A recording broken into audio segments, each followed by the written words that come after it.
Samedi 26 novembre, Coupe du Monde 2022, qu'est-ce qui s'est passé? On en parle tous les jours, alors n'hésite pas à lâcher un like et à t'abonner pour ne rien louper des prochaines vidéos. Comme d'habitude, 4 matchs au programme, commençant par Tunisie-Australie. Défaite logique tunisienne, c'est Michel Diouk d'une tête décroisée à la 23e minute qui vient crucifier les Aigles de Carthage. Trop peu productif, les Tunisiens se retrouvent maintenant dans une situation bien fâcheuse s'ils veulent espérer la qualification. Pologne-Arabie Saoudite, grosse entame de match, grosse intensité.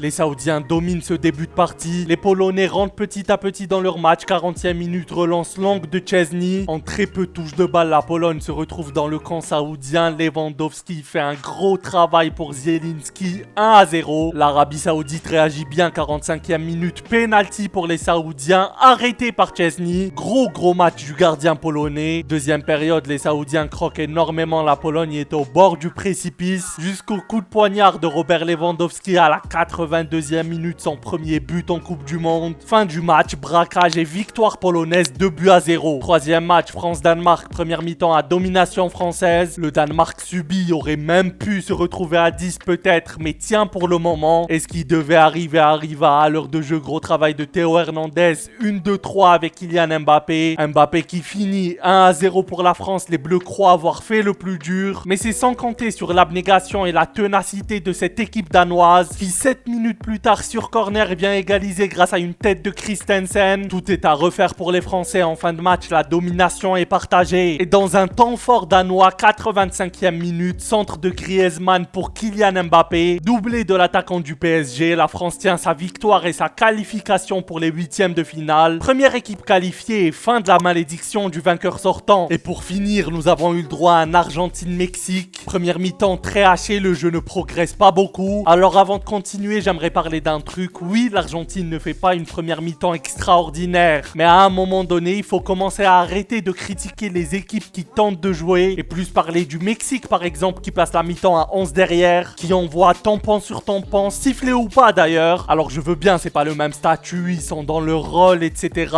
Et je ne leur demande pas un football ultra offensif, bien sûr que non. Et puis je ne leur reproche même pas de jouer comme ça. C'est juste que les faits sont là et la sélection qui refuse le jeu dans ce match, c'est bien le Mexique. L'Argentine rentre mieux en seconde période, même si ça reste très compliqué quand même. Et à la 64e minute, qui d'autre que lui, Léo Messi d'une frappe extérieure surface donne l'avantage à l'Argentine. Ça va beaucoup mieux, le jeu s'ouvre un peu plus. Et 87e minute, l'entrant Enzo Fernandez s'amuse des défenseurs mexicains. Et d'une superbe frappe enroulée vient pour de bon confirmer la victoire albicéleste. Victoire extrêmement importante pour l'Argentine qui a mis beaucoup de temps pour se débloquer. Il a fallu un éclair de génie du seul Léo Messi pour ça. L'Argentine est plus que jamais en vie dans cette Coupe du Monde.